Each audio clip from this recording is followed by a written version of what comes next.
क्या आपने कभी सोचा है कुछ लोग इतनी सी मेहनत करने के बाद भी इतना सफल हो जाते हैं और कुछ लोग कितनी भी मेहनत कर ले फिर भी सफल नहीं हो पाते हैं।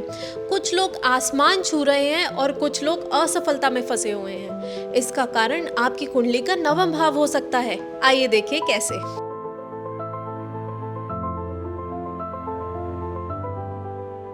नमस्कार।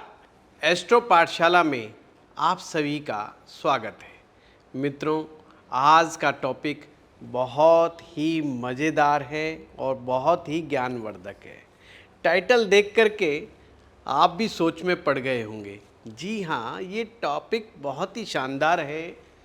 ऐसा कौन सा उपाय करें जिससे परमात्मा का आशीर्वाद सदा बरसता रहे। हर कोई ये सोचता है, हर कोई ये विचार करता है कि कौन सा ऐसा उपाय मैं करूं जिससे मेरे जीवन की बाधाएं ख़त्म हों, मुझे अच्छे भाग्य का लाभ मिले, मुझे नई नई अपॉर्चुनिटीज़ मिले और जीवन में मैं ग्रोथ करता हुआ चला जाऊं और हमेशा ऐसा फील करूं कि परमेश्वर की कृपा मुझ पर बरस रही है। सभी लोग अपनी अपनी जन्म पत्रिका खोल लें और देखें कि आपको स्टेप बाय स्टेप क्या देखना है, क्या समझना है। ऐसा क्या हो जाता है कि बहुत सारे लोग इस संसार में ऐसा महसूस करते हैं कि भाग्य उनका साथ नहीं देता या परमात्मा की कृपा उन पर नहीं बरसती। कुछ लोग तो यहाँ तक कंप्लेंट करते हैं, उन्हें 10 साल, 15 साल, 20 साल हो गए डेली मंदिर जाते हुए, पर फिर भी लगता है उनकी सुनवाई नहीं हो रही। आज भी घर में समस्याएं चल रही हैं, नौकरी रोजगार को लेकर के परेशानियां चल रही हैं, रिलेशनशिप की परेशानियां हो रही हैं। अक्सर अनुभव में आया है, बहुत से लोग इस बात को लेकर के परमात्मा से भी नाराज़ हैं कि साहब क्या करें, परमात्मा हमारी सुनता क्यों नहीं।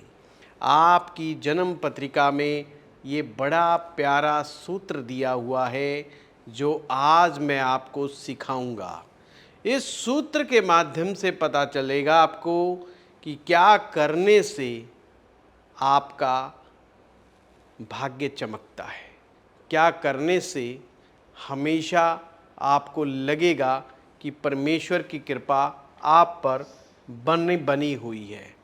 इसके लिए जन्म पत्रिका के अंदर नवम भाव बहुत महत्वपूर्ण है। आपको मैं यहाँ पर समझाना चाहता हूँ। पहला भाव मैं, यानी कि स्वयं लिख लीजिए आप।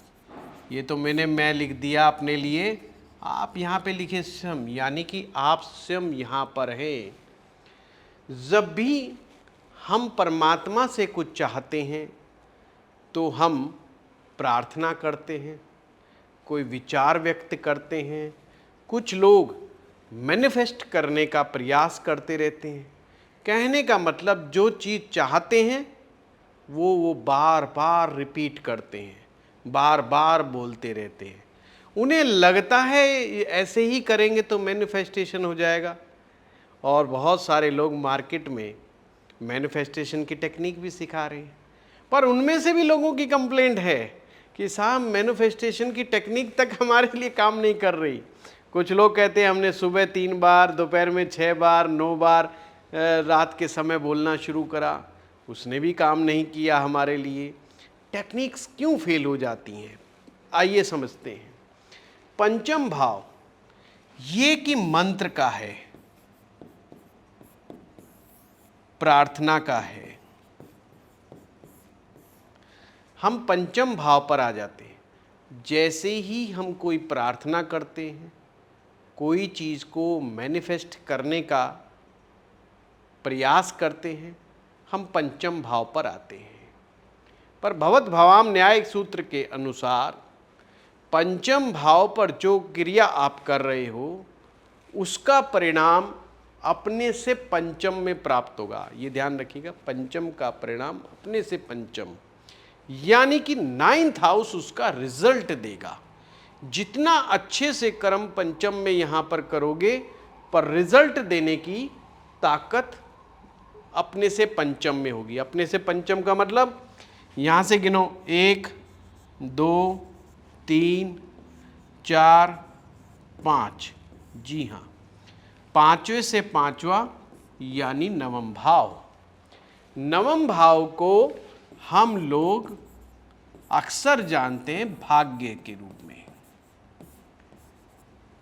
अगर आप यहाँ पर, या आप ये भी कह सकते हैं, पंचम जो आपको देना चाहता है उसका जो परिणाम शुद्ध रूप से प्राप्त होता है, उसमें नवम भाव का बहुत बड़ा हाथ है।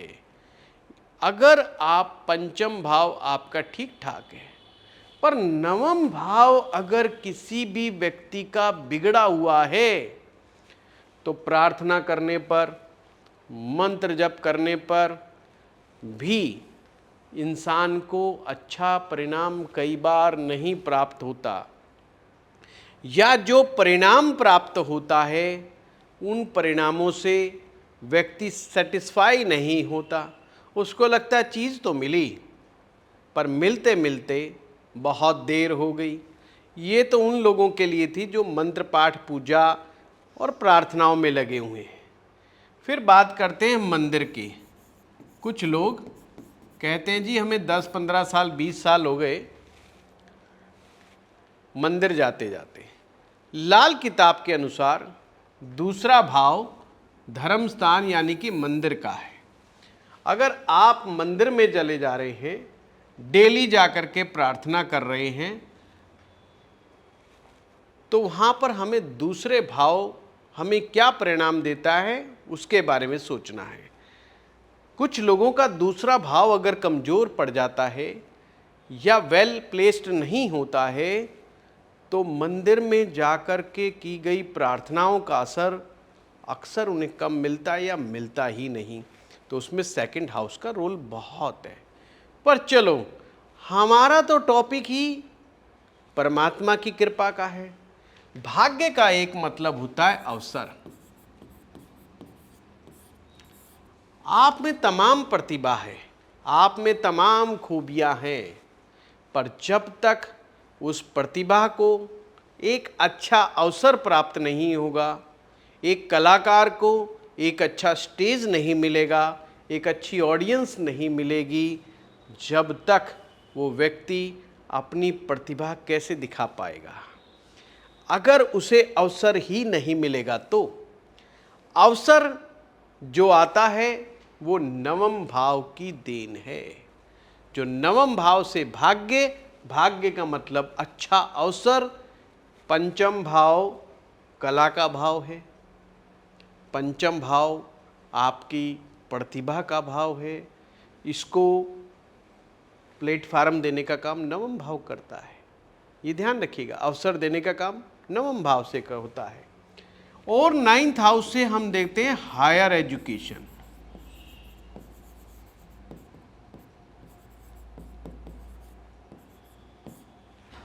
हाई लेवल की नॉलेज 9th हाउस से आती है।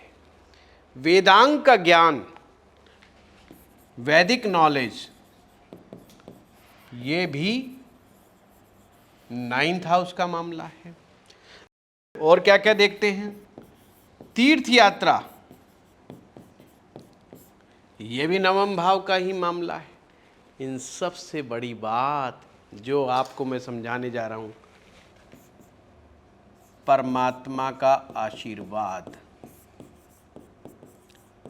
अब यहां पर आप कहेंगे जी मैं हिंदू हूं, मैं मुसलमान हूं, मैं सिख हूं, मैं ईसाई हूं, परमात्मा का यहाँ क्या तात्पर्य? कोई आप में से कह सकता है मैं तो भगवान को मानता ही नहीं। अब यहाँ पर इसका क्या मतलब?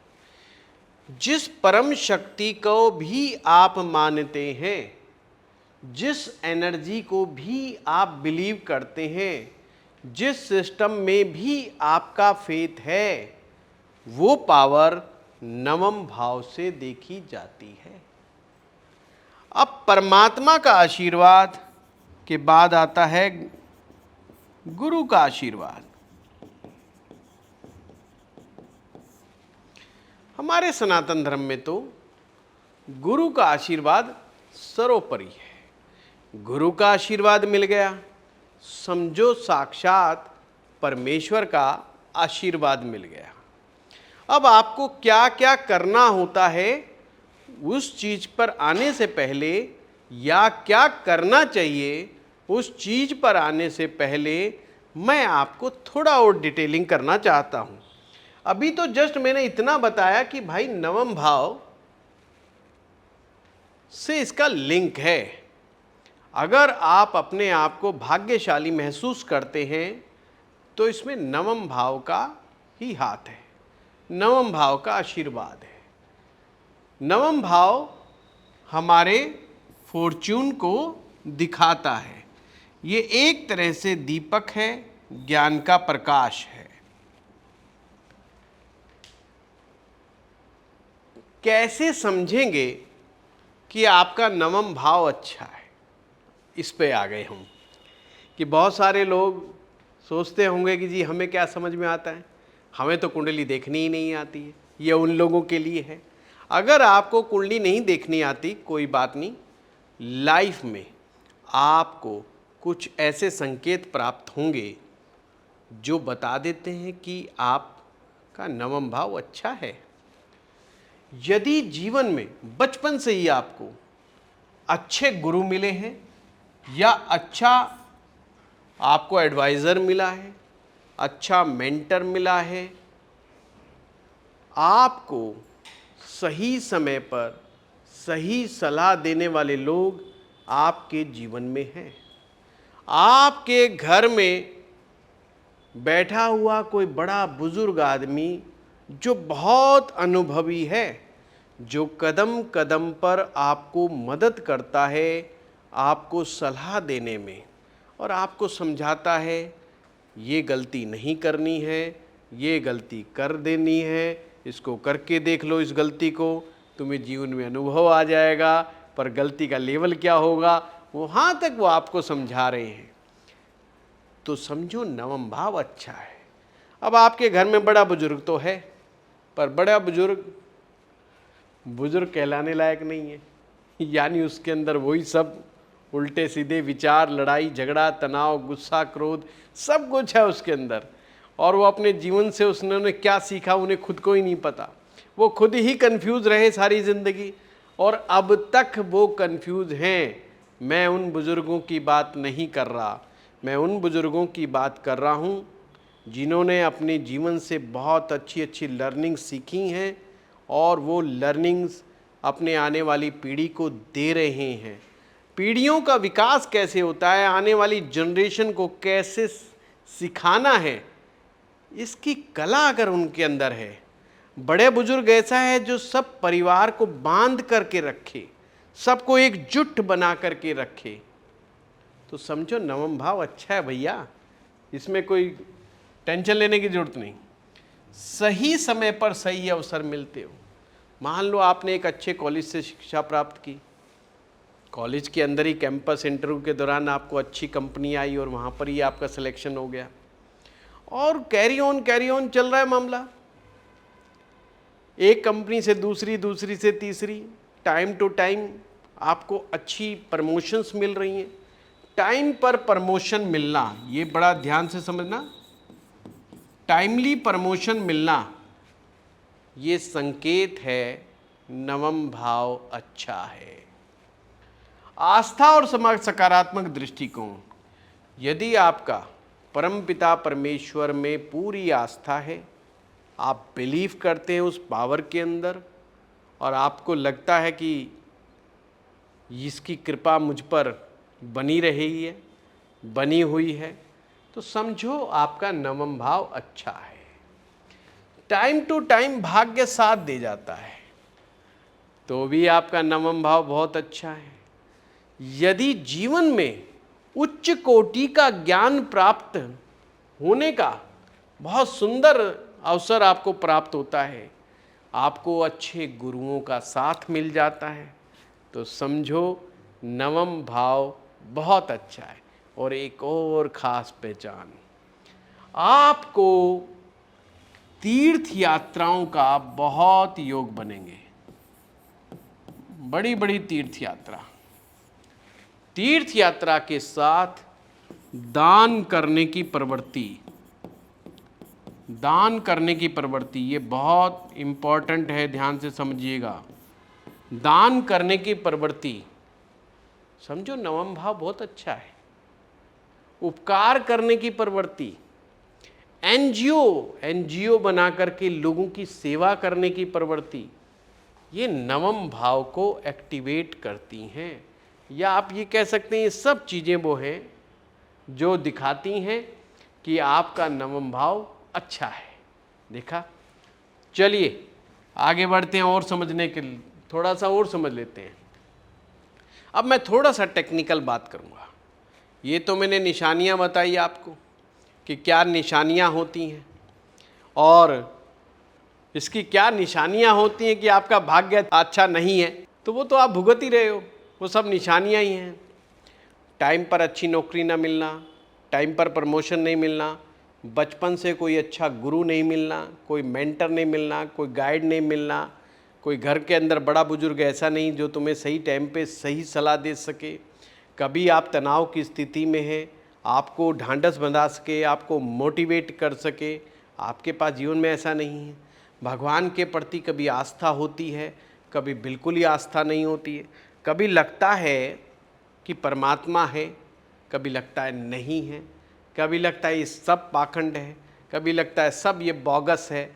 तो ये सब विचारधारा का ऊपर नीचे होना धर्म को लेकर के, राइट क्या है रॉन्ग क्या है, इस मामले में सदा कन्फ्यूज़न बना रहना, बॉस के साथ अनबन रहना, बॉस के साथ अच्छे संबंध होना, ये आपके भाग्य का प्रतीक है। ये दिखाता है नवम भाव आपका अच्छा, अगर आपकी बॉस के साथ अच्छी पड़ती है तो। अगर बॉस के साथ आपकी नहीं पड़ती है, क्योंकि बॉस नवम भाव में ही होते हैं, तो भी मामला गड़बड़ है। तो ये तो सब समझ लिया आपने। लक्षण अच्छे होने के भी समझ गए और लक्षण बुरे होने के भी समझ गए आप। अब टेक्निकल समझाता हूँ। 9th हाउस का स्वामी, यानी कि जो भी आपकी कुंडली में 9th हाउस का स्वामी कैसे देखेंगे, बड़ा सिंपल है, मैं यहाँ पर आपको बताता हूँ। मान लीजिए आप कर्क लगन के हैं, जो भी राशि नवम भाव में फॉल कर रही है, जैसे यहाँ 9th हाउस में राशि फॉल कर रही है नंबर 12 मीन राशि। मीन राशि के स्वामी हुए गुरु, तो हम यहाँ लिख देंगे जी गुरु। तो इस कुंडली में हम कहेंगे 9th के लॉर्ड गुरु है। आपकी कुंडली में भी जो भी लगन है, लगन का स्वामी जो भी ग्रह बनता है उसको आप लिख लीजिए और अब मिला के देखिए, क्या 9th का लॉर्ड उच्च का है। हर ग्रह के लिए एक राशि फिक्स की गई है जहाँ पर वह उच्च का होता है।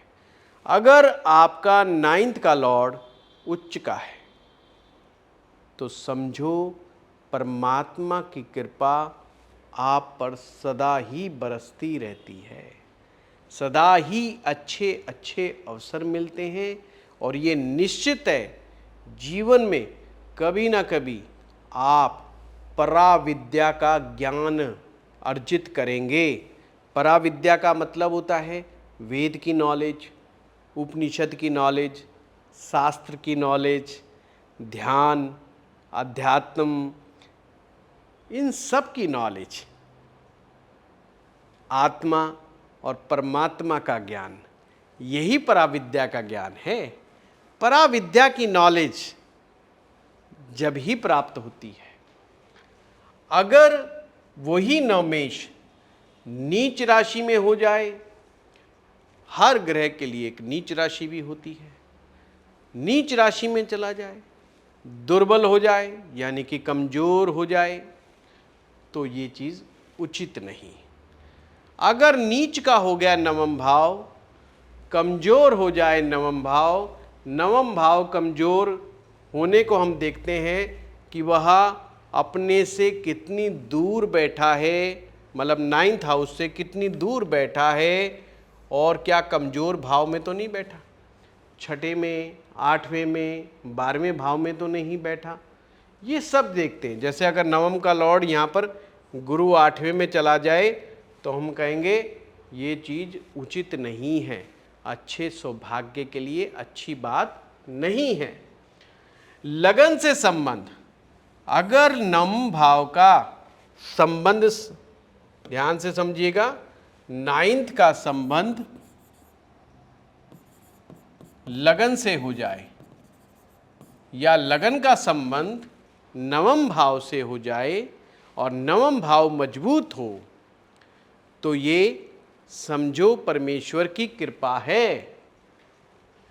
शुभ ग्रहों की यदि दृष्टि आपके नाइन्थ के लॉर्ड के साथ हो, यहाँ पे मैं कहूँगा नाइन्थ हाउस और नवम भाव का स्वामी,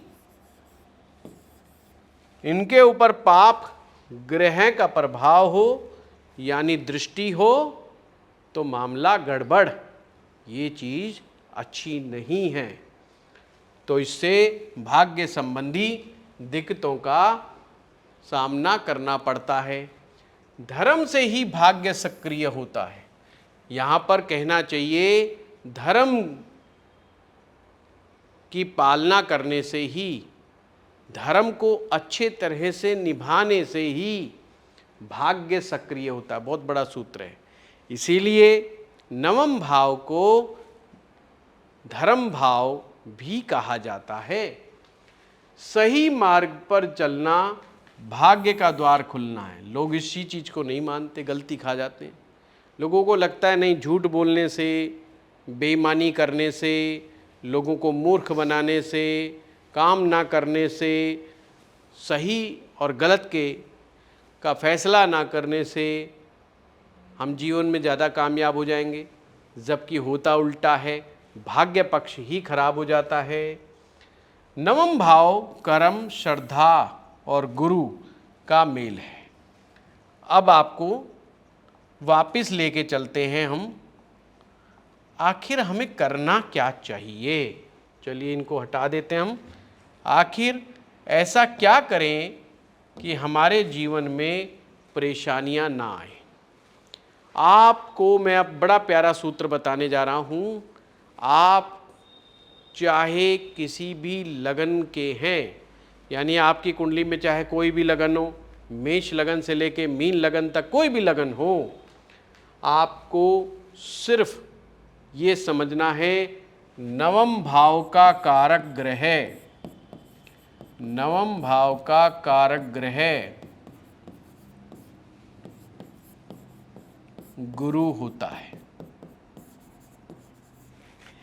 तो ऐसे में यदि हम गुरु की शक्ति को ही बढ़ाएं, अब गुरु की शक्ति को कैसे बढ़ाएं ये भी बड़ी समस्या है। सिंपल है, आप की आस्था जिस भी साधु में, संत में, विद्वान व्यक्ति में, ब्राह्मण में है, उनसे आप सलाह मशवरा करके उनसे आप मंत्र दीक्षा प्राप्त करें। दीक्षा का भाव भी पंचम भाव ही है, मंत्र दीक्षा। मंत्र दीक्षा प्राप्त करें आप। यहाँ पर गुरु विराजमान होता है और पंचम में शिष्य, ये शिष्य का भाव होता है। पांचवा भाव शिष्य का भाव है। अगर आप गुरु मंत्र ले लेते हैं और गुरु दीक्षा मिलती है, यहाँ से गुरु बैठ कर के गुरु दीक्षा देता है ना। तीसरा भाव, तीसरे भाव से गुरु दीक्षा कब मिलेगी, ये अगर किसी को जानना हो तो तीसरा भाव बताएगा हमें कि उसको जीवन में गुरु दीक्षा कब प्राप्त होगी। गुरु दीक्षा प्राप्त करने के बाद ब्रह्म मुहूर्त में, या जैसा आपको गुरु ने निर्देश दिया है, आप उस मंत्र का जप करना आरंभ कर दीजिए। आपका सोया हुआ भाग्य भी जाग जाएगा और अपने आप कृपा बरसने लगेगी। जीवन को गति प्राप्त होगी। दूसरा क्या तरीका है? आप में से कुछ लोग कहेंगे अरे मैं गुरुओं के चक्कर में नहीं पड़ता। जो ये कहते हैं ना मैं गुरुओं के चक्कर में नहीं पड़ता, उनका भाग्य सदा ही सोया रहता है।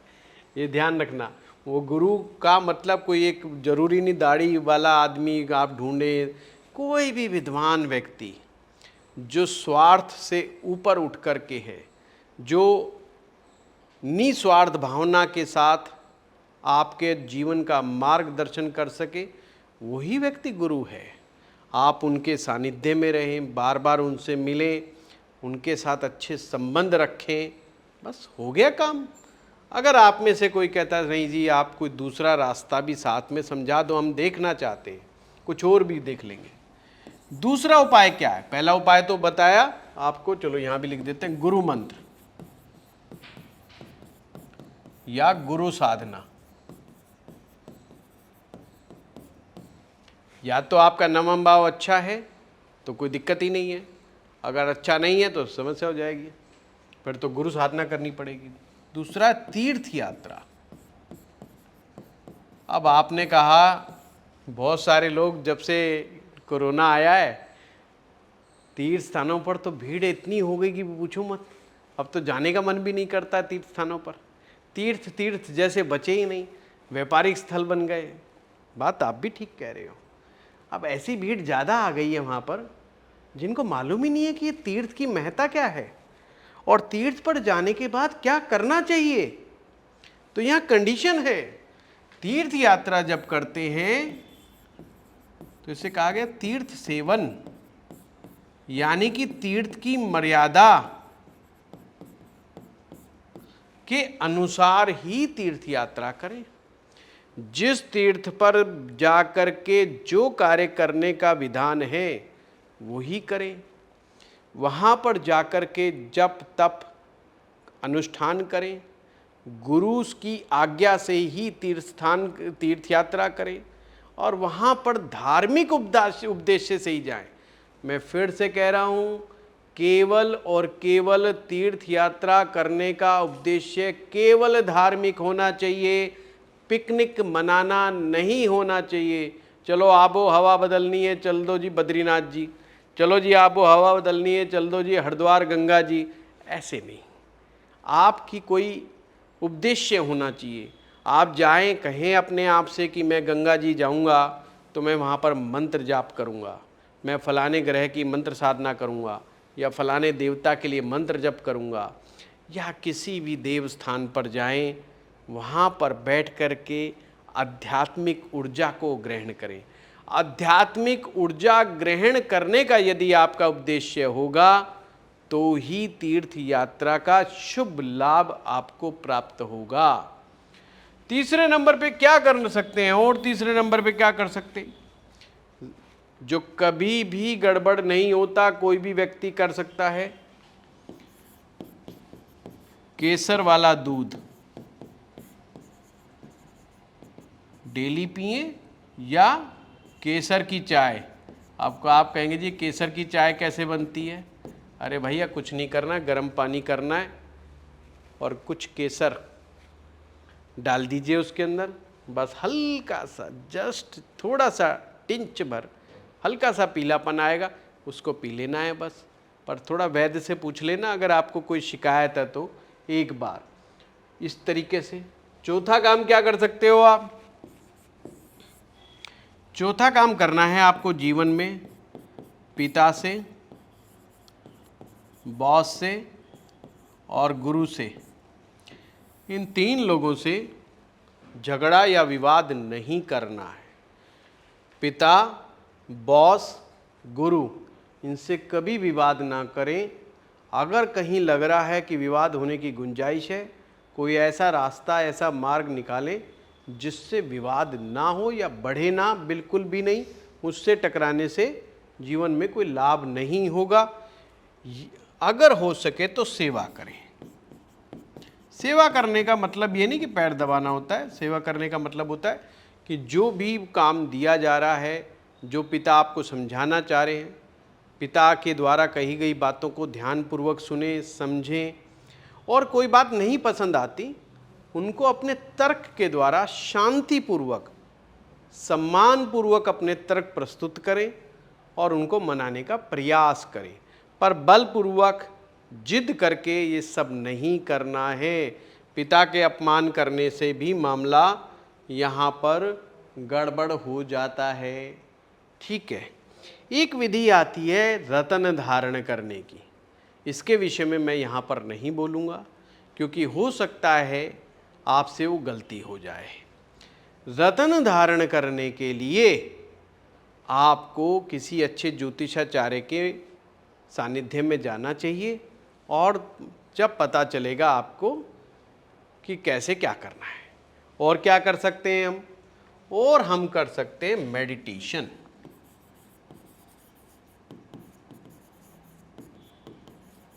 और क्या कर सकते हैं हम? स्वाध्याय। स्वाध्याय होता है स्वयं अध्ययन करना, अच्छे अच्छे धार्मिक ग्रंथों का अध्ययन करना या डीप स्पिरिचुअल नॉलेज वाले जो ग्रंथ होते हैं उनको समझने का प्रयास करना। चाहे आप गीता ले लीजिए, अक्षर अक्षर को समझने का प्रयास करें, उनके अर्थ को समझने का प्रयास करें, गुरुओं के पास जाएं, विद्वानों के पास जाएं, समझने का प्रयास करें। नवम भाव हो गया एक्टिवेट। ज़्यादा मुश्किल नहीं है। गीता नहीं समझना चाहते, कोई भी अच्छा धार्मिक ग्रंथ पकड़ लीजिए। विष्णु पुराण ले सकते हैं, शिव पुराण ले सकते हैं, कोई भी उपनिषद ले सकते हैं, कोई शास्त्र उठा सकते हैं। जो भी आपको मन को भाता है आप ले लीजिएगा और स्वाध्याय करना शुरू कर दीजिएगा। ये सारे काम करते हैं, इनमें से कुछ भी अच्छे से, पर जो भी करें अच्छे से करें, मजबूती के साथ करें। आप देखेंगे कि परमात्मा की कृपा स्वतः ही अपने आप ही आपके ऊपर बरसने लग रही है। आज का ये टॉपिक कैसा लगा, ये वीडियो कैसा लगा, कमेंट बॉक्स में लिख करके ज़रूर बताएं। अब हम और हमारी टीम बहुत मेहनत कर रही है तो इसके लिए आपने अगर अभी तक चैनल को सब्सक्राइब नहीं किया तो सब्सक्राइब कर दीजिए। आप लोग तारीफ़ तो बहुत लिखते हैं पर चैनल को सब्सक्राइब नहीं करते। देखने वाले देखते तो बहुत लोग हैं, सब्सक्राइब भी कर दीजिए, हमारा भी हौसला बढ़ेगा। धन्यवाद।